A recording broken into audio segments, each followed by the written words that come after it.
How to change pronouns on Pinterest. Hello and welcome to our channel Whizz. In this tutorial, I'm going to show you how you can easily change pronouns on your Pinterest tab.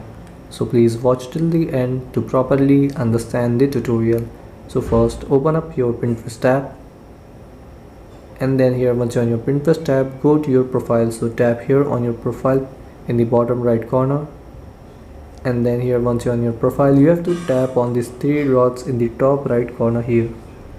Then here tap on settings, and here in settings you will see in account information public profile, tap on it, and then here you will see pronouns here in the bottom, tap on it, and from here you can select the pronouns you want. You can select up to 2 sets of pronouns, so select the pronouns you want, and then after selecting, tap on done here in the top right corner, and your pronouns will be selected.